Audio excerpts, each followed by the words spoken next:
قوة إلا بالله العلي العظيم. أعوذ بالله من الشيطان الرجيم. بسم الله الرحمن الرحيم. الحمد لله رب العالمين الذي جعلنا من المتمسكين بولاية أمير المؤمنين وأولاده المعصومين المنتخبين المنتجبين، والصلاة والسلام على سيد الأنبياء والمرسلين وخاتم النبيين وطه وياسين، محبوب رب المغربين والمشرقين جد الحسن والحسين، مولانا وسيدنا ونبينا وطبيب نفوسنا وشفيع ذنوبنا أبي القاسم محمد. صل على محمد وآله الطيبين الطاهرين المعصومين المظلومين الذين أذهب الله عنهم الرجس وطهرهم تطهيرا.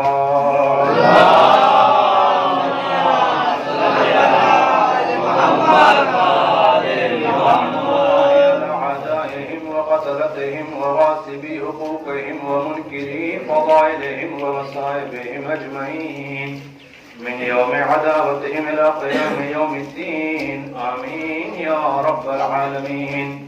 أما بعد، فقد قال الحسين عليه السلام: إن أهل بيت النبوة معدن الرسالة مختلف الملائكة محبة الرحمن. صلوات الله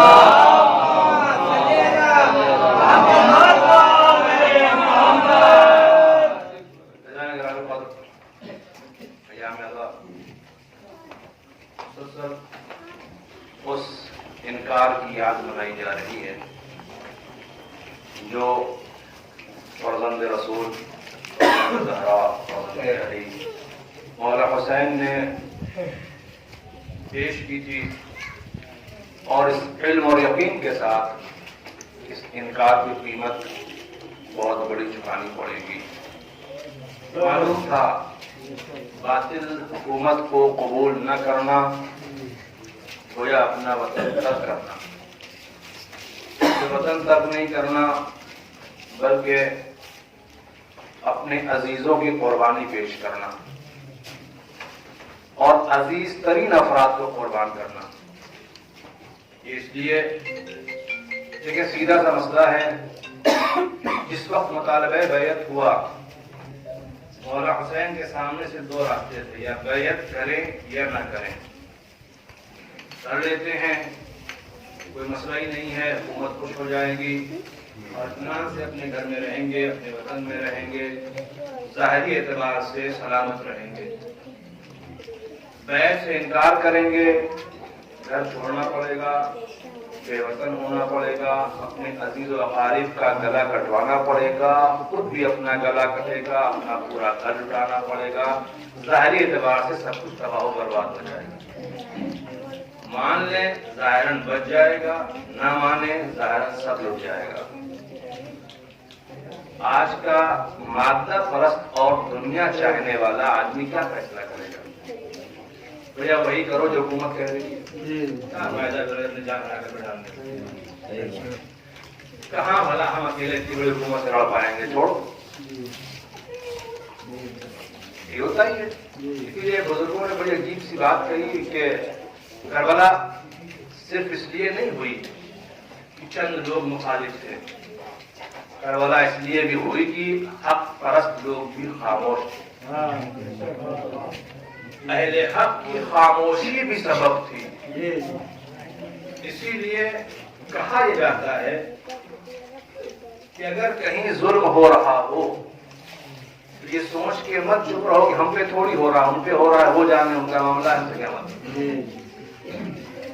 اگر کہیں ظلم ہوتے ہوئے دیکھا اور تم خاموش رہے، ظالم کے خلاف تمہارے دل میں کوئی نفرت نہیں پیدا ہوئی، تو یاد رکھو تمہارا شمار بھی ظالم کے ساتھ ہوگا۔ اسی لیے کہتے ہیں کہ ظالم سے بیزاری ضروری ہے. پہلی بات تو ظالم کو روکنا ضروری ہے, وہ نہیں کر سکتے تو کم سے کم اس سے بیزاری ضروری ہے, اس سے دل میں ایک نفرت کا وجود ہونا چاہیے تھا کہ نہیں یہ کام غلط کر رہا ہے, یہ غلط ہے. جب تک یہ احساس نہ پیدا ہو, اس کا مطلب سمجھ لو تم ظلم کے حمایتی ہو. خاموشی ظلم کی حمایت شمار میں رہا, اس لیے ضروری ہے کہ بولو. اگر کوفے کے لوگ خاموش نہ رہے ہو, کوفے کی بات کیوں کرو, مدینے کے لوگ, مکے کے لوگ, شام کے لوگ جانتے تھے کہ حسین کی عظمت کیا ہے, ان کا مرتبہ کیا ہے. اگر وہ چپ نہ رہے ہوتے, بولتے کہ ہاں تم غلط کر رہے ہو, تو شاید ایسے مناظر نہ دیکھنے کو ملتے. اور ایک بات کہی جاتی ہے کہ یقیناً یہ واقعہ ہونا تھا کیونکہ منشاء الہی ہے.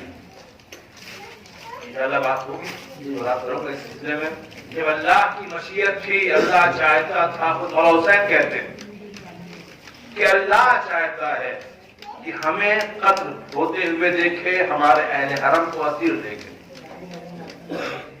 اور مطلب اللہ چاہتا ہے, اس کا مطلب کیا امام حسین قتل ہونے پہ مجبور تھے؟ اگر مجبور تھے, مجبوری ہے قتل ہونا, تو پھر کوئی شرف کی بات نہیں, پھر کوئی فضیلت کی بات نہیں. پھر کیا مطلب اللہ چاہتا تھا, مانا کیا ہے؟ میں آسان مطلب بات کروں آپ سے, شاید تھوڑا سا گاڑا ہو رہا ہے مسئلہ, آسان کر دوں. یہ بتائیے جتنے لوگ یہاں بیٹھے ہیں, سن کی بات جو سن بلوغ کو پہنچ چکے ہیں, کیا اللہ ان سب سے نہیں چاہتا کہ آپ نماز پڑھیں؟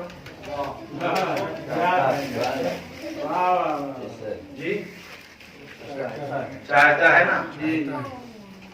اللہ چاہتا ہے ہر مومن نماز پڑھے, تو کیا آپ نماز پڑھنے پہ مجبور ہیں؟ اس کی چاہت تو یہی ہے کہ پڑھیے, اور چاہت کے معنی مجبوری کے نہیں ہے, چاہت کے معنی کہ جبر کے نہیں ہے کہ میں چاہتا ہوں ضرور کرو. اب یہ عبدیت کی معراج ہوتی ہے کہ اس کی چاہت سے اپنی چاہت کو ملا لے جائے. وہ جو چاہتا ہے ہم وہ کریں گے, مجبور ہو کے نہیں, خوش ہو کر کے میرے مالک نے مجھ سے کچھ چاہا تو ہے. صلوات پڑھے محمد.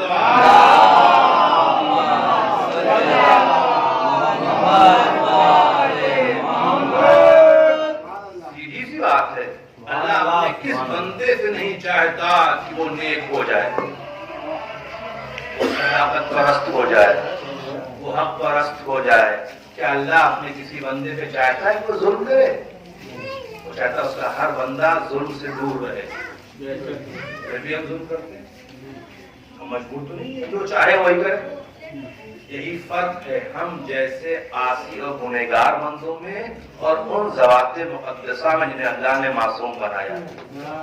ہم اس کی چاہت کے سامنے اپنی چاہت کو مقدم کرتے, اس کی چاہت کی پرواہ نہیں کرتے. یہ ہستیاں وہ ہے جو اپنی چاہت کو مقدم نہیں بلکہ اس کی چاہت بلکہ یہ اس کی چاہت کے مطابق ہی جیتے ہیں, اپنی چاہت قدر و قیمت ہی نہیں ہوتی ہے. صلوات پڑھیں محمد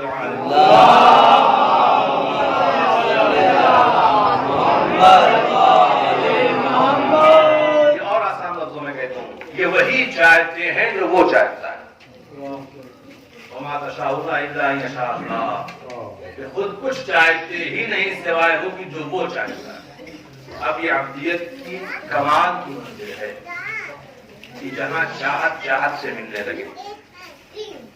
یہ ان کے کمال کی منزل تھی کہ ان کی چاہت خدا سے ملنے, اور وہ ان خالص عاشقان امام حسین کے چاہت کی منزل تھی جن کے متعلق مولا حسین نے مدینے سے چلتے وقت یہ کہا تھا کہ میں اپنے ساتھ ایسے شیعوں کو لے جا رہا ہوں, امرہم امری ورأیہم رائی, ایسے شیعہ میرے ساتھ ہیں جن کا معاملہ میرا معاملہ ہے, جن کی رائے میری رائے ہے. صلوات علیہ محمد.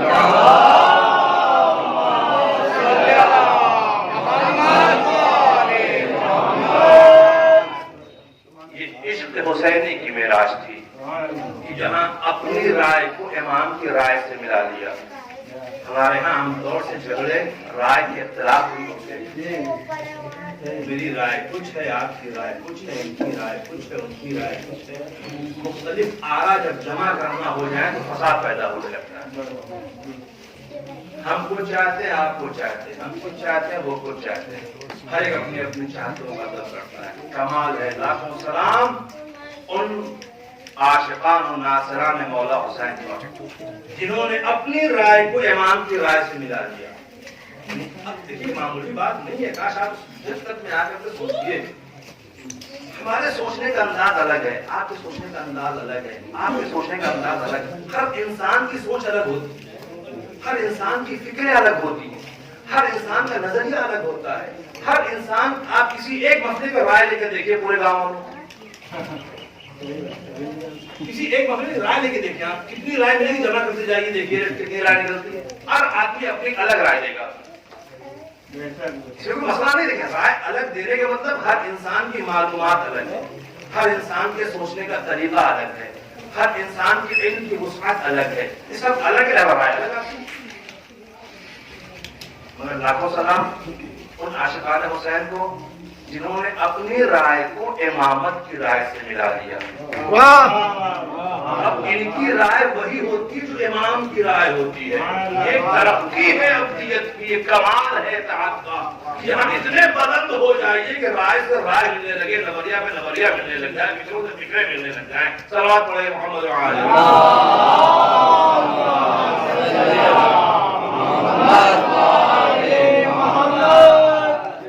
اسی لیے ان ناصران امام حسین کو فقط حسین کا ناصر نہیں کہا جاتا۔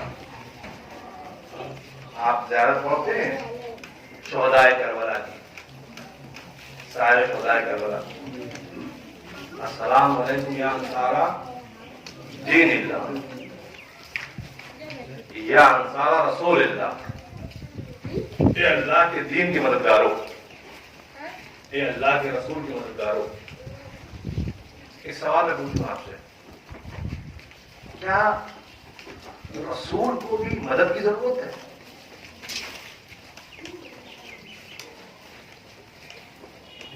پھر یہ رسول کے مددگاروں کیا ہے؟ اگر رسول کو مدد کی ضرورت نہیں ہے تو رسول کے مددگار کا کیا مطلب؟ مددگار کہتے کسے ہیں؟ مدد کرنے والے کو نا، بھائی آپ میرے مددگار ہیں، نہیں مدد کی آپ نے، کوئی زیادہ پڑھ کر کے دیکھیے، اے رسول کے مددگار ہو، اس کے آگے بڑھ جائیے گا، مولا علی کے مددگار بھی کہا گیا ہے، مولا حسین مددگار تو نہیں ہے، اور اتنا ہی نہیں ہے، اگر آپ اپنا غور فرمائیں تھوڑا سا دقت کیجیے گا، نہج بلاغہ میں خط ہے مولا کا، جہاں پر اس پڑھنا چاہوں گا، اس میں فقرہ ہے جہاں امام نے وضاحت کچھ کی ہے اس طرح سے کہ میں نے 2 روٹی اور 1 لباس پہ گزارا کر لیا ہے، تمہاری دنیا سے میں نے صرف اتنا لیا ہے، مگر تم اتنے پہ گزارا نہیں کر پاؤ گے، یہ معلوم ہے، حضرت علی جیسا بننے کوئی نہیں کرنا، یہ تمہارے بس کا نہیں، پھر لیکن عینونی، لیکن میری مدد کرو، ارے کل کے مددگار کو مدد کی ضرورت ہے، حلال مشکلات کہہ رہا ہے میری مدد کرو، اچھا حل میں ناصر ینصرون یعنی کیا مطلب ہے؟ کوئی مددگار میرا، ارے مولا حسین مدد کے لیے پکار رہے، انہیں مدد کی ضرورت ہے، ایزار محترم، انہیں اپنی ذات کے لیے کسی کی مدد کی ضرورت نہیں ہے، جب یہ مدد کے لیے پکار رہے ہیں اس کا مطلب یہ ہے کہ ہمارا جو مشن ہے اسے مکمل کرنے میں تم میرے معاون بن جاؤ، ہمارا جو مقصد و ہدف ہے اسے مکمل کرنے میں میرے ناصر بن جاؤ۔ اب مشن میں نصرت کا مطلب یہ ہوتا ہے کہ ہم جو چاہ رہے ہیں وہ کام تم اپنی سطح پہ کرنا شروع کر دو، ہمارا مقصد تھا کہ ہم نکل کر کے امت کی اصلاح کر دیں، تو ہر جگہ تو ہم جائیں گے نہیں، اب تمہیں کہیں نہ کہیں ہمارا معاون بننا پڑے گا، سپورٹر بننا پڑے گا، حمایتی بننا پڑے گا. پھر یہ مولا نے کہا تھا کہ عینونی بالاجتہاد اور بالجہد، بات ہے کہ بالتواضع بالورع والاجتہاد، الگ الگ منصوبات کے اعتبار سے پرہیزگاری اور سعی کے ذریعے. یہ دو سب سے بڑا قیمتی ہے. میری مدد کرو پرہیزگاری کے ذریعے اور کوشش کے ذریعے. یہ لفظ کوشش بڑا مددگار ہے مدد کرنے میں. کوشش کر کے تو دیکھو ایک مرتبہ. اکثر ہم لوگ یہاں مسئلے یہ پوچھے ہوئے ہیں ہو گئے نہیں، ایسا فائدہ کیا؟ یہ ہو ہی نہیں سکتا. مطلب ہو ہی نہیں سکتا. کس نے کہا؟ کم سے کم ایک مرتبہ کوشش تو کر کے دیکھو، تاکہ اپنے مولا کو جواب دے سکو کہ مولا میں نے کوشش کی تھی، نہیں ہوا میں کیا کر سکتا ہوں. امام کو یہ حق ہے وہ پوچھے کہ تم نے کوشش کی کہ نہیں کی. اب مجھ جیسوں کے لیے خاص طور سے میں اپنی بات کروں، اب اگر میں یہ مانوں صاحب کوئی مانتا ہے ہی نہیں، پڑھنے کا فائدہ کیا؟ بھائی کوئی مانتا نہیں، سمجھانے کا مطلب کیا؟ اور یہ سوچ کے پڑھنا چھوڑ دوں. روز محشر میرے امام کو حق ہے کہ مجھ سے پوچھے جب تم کو پڑھایا گیا تم نے بتایا کیوں نہیں؟ تمہارا کام تھا بتا دینا، تم نے اپنا کام کیوں نہیں کیا؟ تم دوسروں کے عمل کے ٹھیکیدار کب سے ہو گئے؟ تم سے ہم نے کب کہا کہ ہم تم سے بڑگاؤں والوں کے بارے میں یہ بات کیوں نہیں مانی تھی؟ یہ کب کہا تھا میں نے کہ تم پورے گاؤں ٹھیکیدار صاحب کو کیوں نہیں مانتے ہو؟ تمہاری ذمہ داری نہیں تھی، تمہاری حیثیت کیا؟ رسولوں کی ذمہ داری نہیں ہے کہ وہ منوائیں. سید الانبیاء کا فرض نہیں ہے کہ منوائیں. ائمہ معصومین کی ذمہ داری نہیں ہے کہ وہ منوائیں. وہ تو کہتے ہیں ہماری بات پہنچا دینا، ہم نے پہنچا دی، باقی تم سمجھتے رہنا. صلوات پڑھیں محمد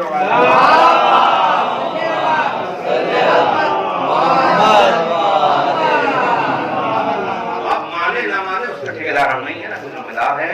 اللہ رسول کہتا ہے میرے حضرت حبیب تم ان کے اوپر مسلط نہیں، دروگا نہیں بنائے گئے ہو. لاٹھی لے کے مارو، مارو نہیں تو لاٹھی ماریں گے. بتا دو بس کہ ہاں یہ راستہ صحیح ہے، راستہ غلط ہے، یہ حق ہے، یہ باطل ہے، یہ ہمیں پسند ہے، یہ ہمیں پسند نہیں ہے. اور اتنا بتانا تمہارا کام ہے. باقی ماننا نہ ماننا، جو مانے گا اسے انعام دیا جائے گا، جو نہیں مانے گا اسے سزا دی جائے گی. صلوات پڑھیں محمد.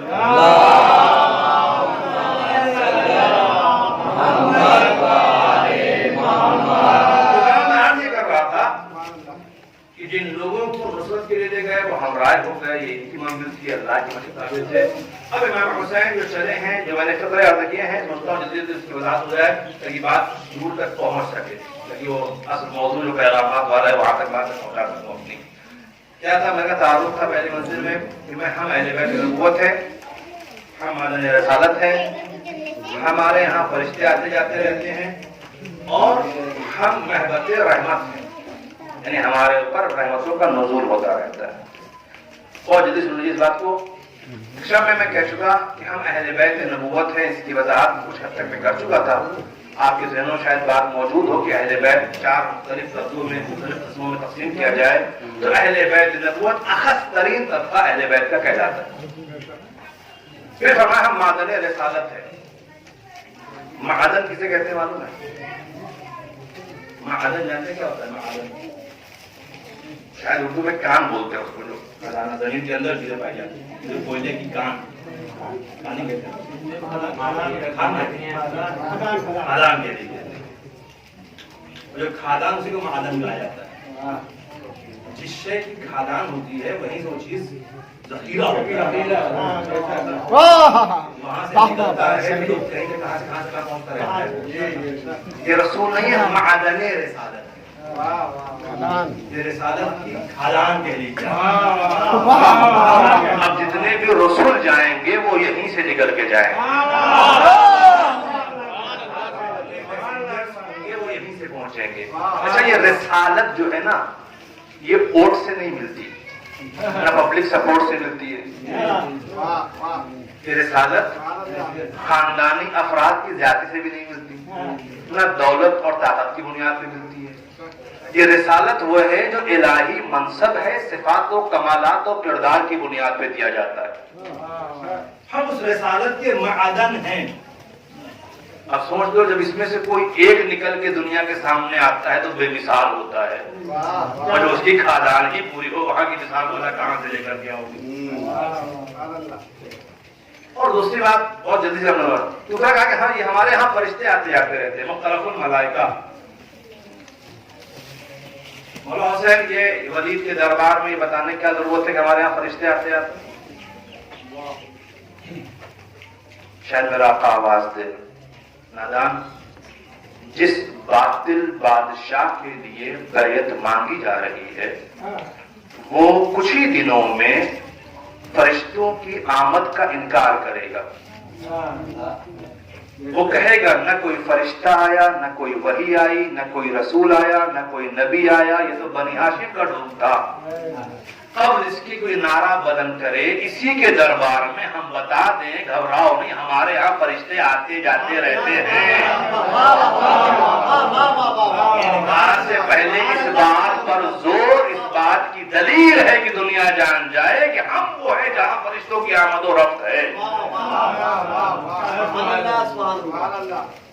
اور اس کے بعد آخری فقرہ اس تعارف میں ہے کہ ہم محبت رحمت، یعنی ہم پر رحمتوں کا نزول ہوتا رہتا ہے. سب آپ پڑھے محمد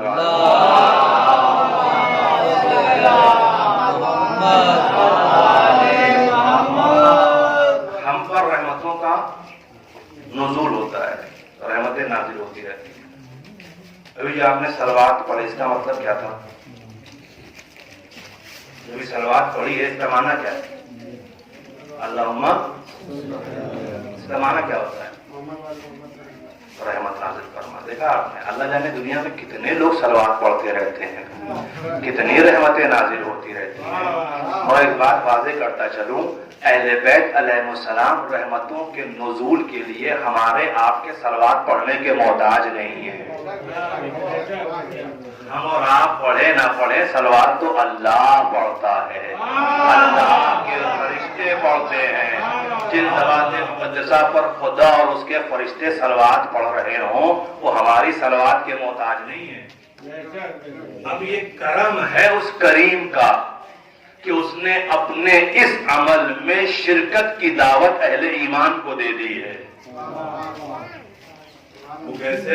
آئے تو آپ کے سامنے بھی، ان اللہ وملائکتہ یصلون علی النبی، بے شک اللہ اور اس کے ملائکہ نبی پر درود بھیجتے ہیں. پھر یا ایھا الذین آمنوا، اے وہ لوگ جو ایمان لے آئے. اللہ اپنے اور فرشتوں کے کام میں صاحبان ایمان کو شامل کر رہا. ہم تو کرتے رہتے ہیں، تم بھی شریک ہو جاؤ اور پڑھنا شروع کر دو. توجہ چاہتا ہوں، ہم تو درود بھیجتے ہیں، یہ ہمارا کام ہے، ہمارے فرشتوں کا کام ہے. تمہیں ایمان کا انعام یہ دیا جائے گا کہ تو ہمارے کام میں شریک ہو جاؤ، تم بھی یہ کام انجام دو. صلوات پڑھو ان ذوات مقدسہ کے اوپر.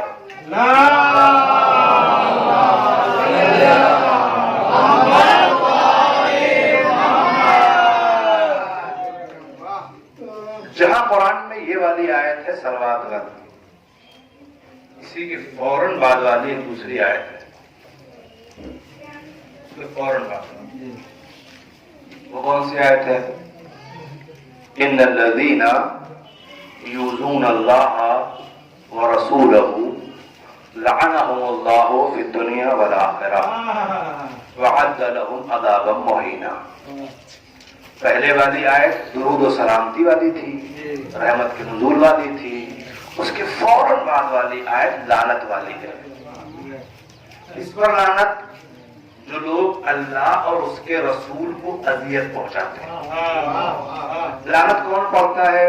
رسول اسلام کو تکلیف پہنچانے والوں پر لعنت کون پڑھتا ہے؟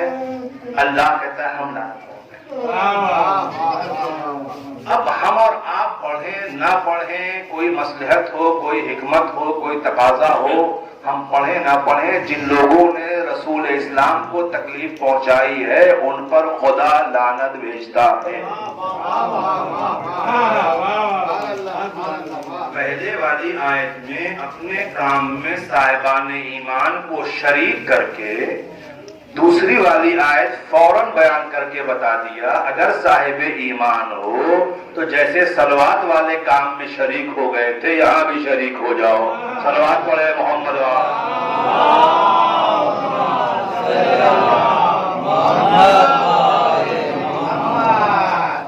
شاید اسی قرآنی ترتیب کو مد نظر رکھتے ہوئے امام حسین علیہ السلام نے بھی اپنے خطاب میں محبت الرحمہ کہنے کے بعد یزید کا تعارف شروع کیا۔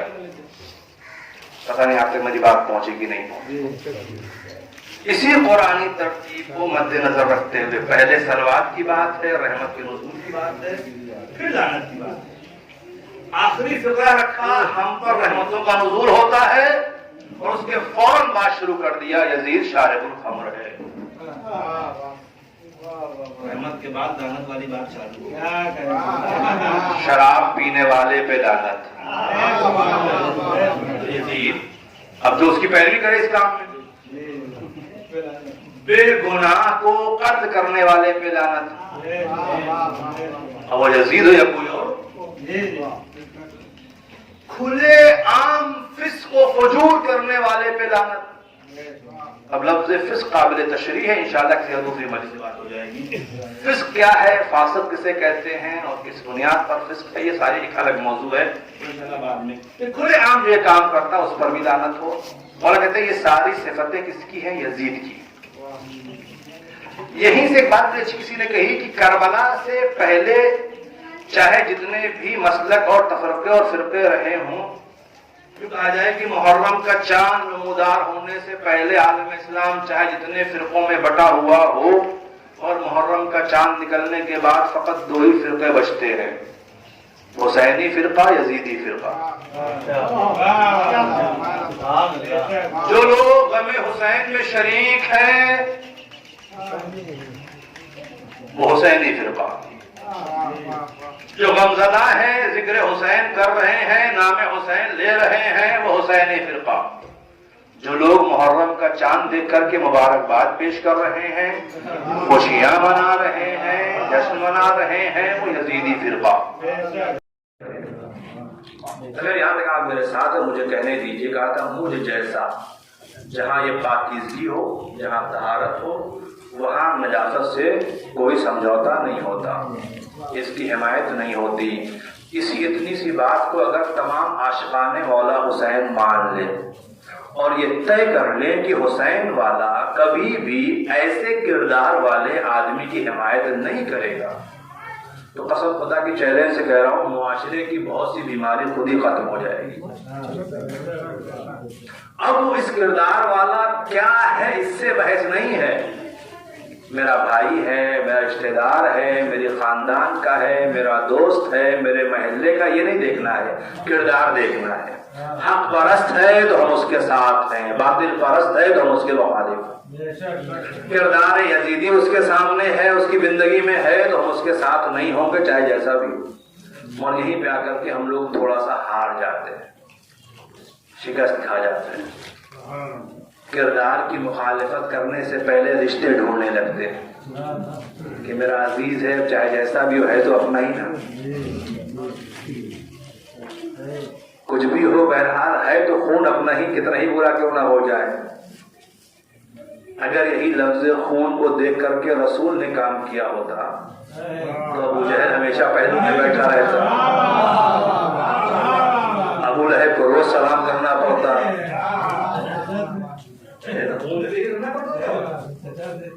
لیکن یہاں ہمیں تعلیم دی گئی خون نہیں دیکھنا ہے، کردار دیکھنا ہے۔ صلوات پڑھ رہے محمد۔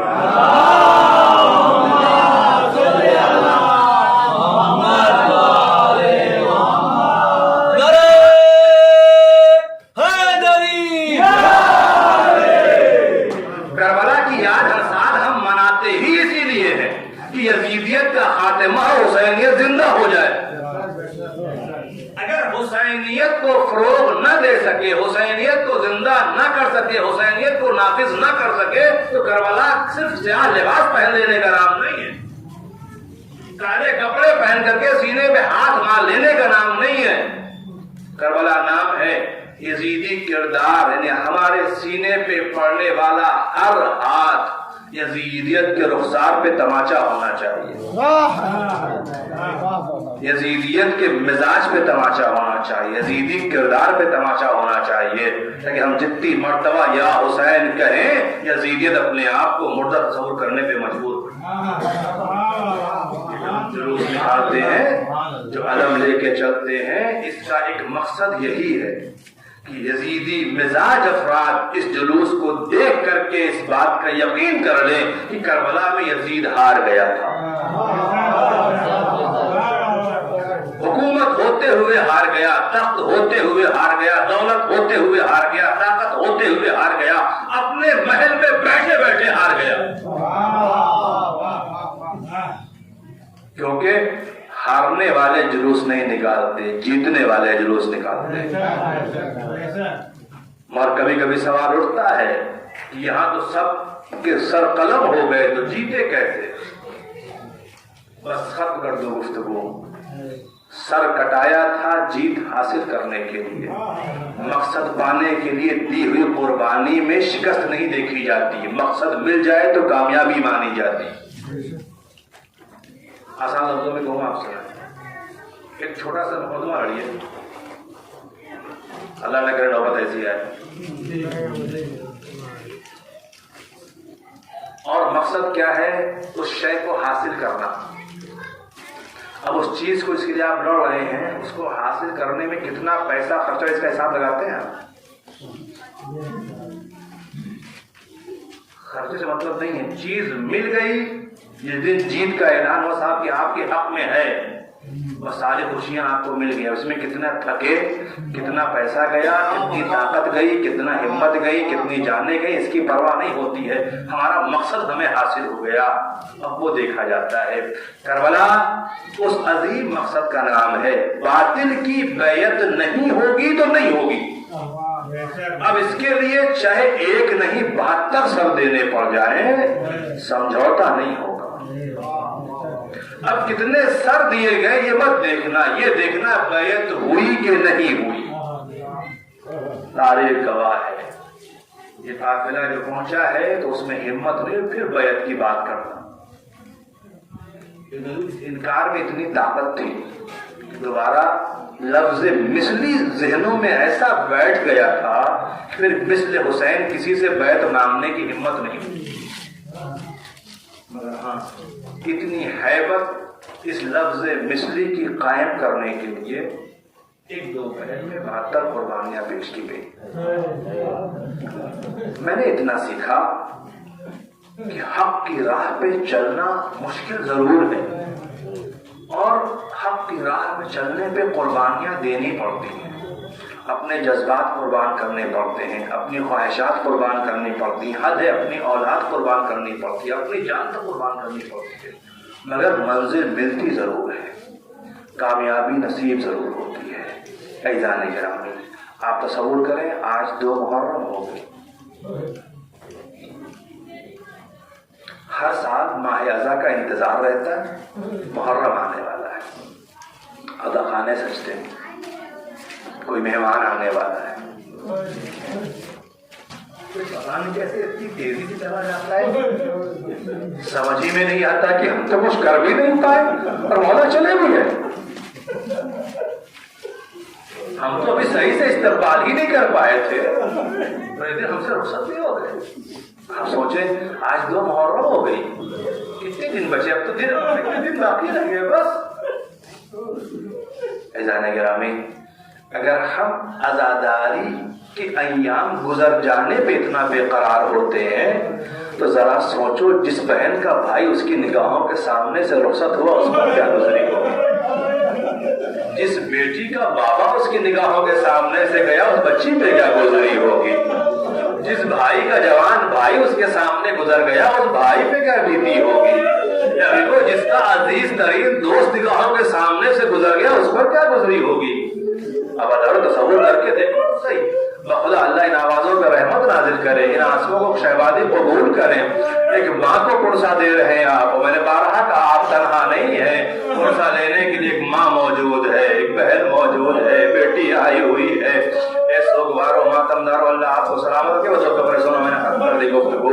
مسلسل آپ مجلسیں کر رہے ہیں، مسلسل رو رہے ہیں، مسلسل فرش عزا پہ بیٹھ رہے ہیں، بعض اوقات لگتا ہے نا جسم تھک سا گیا ہے، اور شکر کہو اپنے گھر میں رہ کر کے مجلسوں کے فرش پہ بیٹھے بیٹھے تھک گئے، مگر ذرا سوچو جناب زینب کتنا لمبا سفر کر کے آئی ہے، جناب سکینہ کے ساتھ ہم میں کہاں سے کہاں تک پہنچی ہے، ایک طولانی سفر تھا جو 2 محرم کو سرزمین کربلا پہ پہنچ کے مکمل ہوا، آج ہی کی تاریخ تھی۔ میں ختم کر دوں گفتگو بہت اطمینان کے ساتھ۔ اب تصور کیجئے گا آپ، یہ جو لوگ آئے ہیں نا کربلا تک، ان میں ایک ذات وہ بھی ہے جسے بچپن سے یہ کہا گیا کہ دیکھو ابھی کربلا نہیں آئی، جب تلوار اٹھائی نہیں بھیا ابھی کربلا نہیں آئی، کہیں ذرا سا جوش آیا نہیں عباس ابھی کربلا نہیں آئی۔ اب جسے بچپن سے ہر موقع پہ کہا گیا ابھی کربلا نہیں آئی، ابھی کربلا نہیں آئی، ابھی کربلا نہیں آئی، اس کے دل و دماغ میں ہر لمحہ ہوگا پروردگار جلدی کربلا آئے تاکہ مجھے اپنے بازوؤں کی طاقت دکھانے کا موقع ملے، میں اپنے بابا کے ارمان پورے کر سکوں۔ مگر ہاں سوگوارو، اب اس قافلے میں وہ بھی ہے جسے بار بار روکا گیا ابھی کربلا نہیں آئی۔ جیسے ہی 2 محرم کو چلتا ہوا قافلہ رکا، سواری نے قدم روکے، مولا حسین نے دریافت کیا یہ کون سی جگہ ہے، لوگوں نے مختلف نام بتائے، کوئی نینوا کہتا ہے، کوئی شط فرات کہتا ہے، کوئی زاریہ کہتا ہے، الگ الگ نام جو پیش کیے گئے، ایک مرتبہ بولا گیا کوئی اور نام ہے، یہ میں نے کہا ہاں اسے کربلا کہتے ہیں۔ وجہ سے لفظ کربلا سنا، اے عزیزو آپ سنتے رہتے علماء و ذاکرین سے، میں کہتا ہوں سب نے سنا، مگر یہ لفظ غازی عباس کے کانوں میں بھی ضرور پہنچا ہوگا، یہ ہائے کربلا آ گئی جس کا بچپن سے انتظار تھا، کربلا آئے گی تو اپنے بازوؤں کی طاقت دکھانے کا موقع ملے گا، کربلا آ جائے گی تو بابا کے دربار سے پالا تھا وہ جوہر دکھاؤں گا۔ اللہ جیسے کانوں میں آواز آئی کربلا آ گئی، مجھے نہیں پتا کیا جوش رہے ہوں گے، کیا تصور رہا ہوگا، کیا کیفیت رہی ہوگی، تو اتنا روایت کیسی ہے کربلا آ گئی۔ ادھر غازی نے بھی سنا، ایک جوش اپنے اندر پیدا ہوا، وہ زمین آ گئی جہاں مجھے اپنی طاقت دکھانے کا موقع مل جائے گا۔ روایتیں کہتی ہیں آواز جناب زینب نے بھی سنی، کربلا آ گئی، بہن کو معلوم تھا کربلا میں میرا بھیا مارا جائے گا، شہزادی کو خبر ہو گئی ہائے وہ زمین آ گئی جہاں میرا بھائی مجھ سے بچھڑ جائے گا۔ میں نے ختم کر دی گفتگو، یہ زمین وہ تھی جس کی خبر سب کو تھی، جس کی اطلاع سب کو تھی، اور صرف اتنا ہی نہیں ہے، جانے گرامی اب روایت کہتی ہے خیمے لگے ہی تھے۔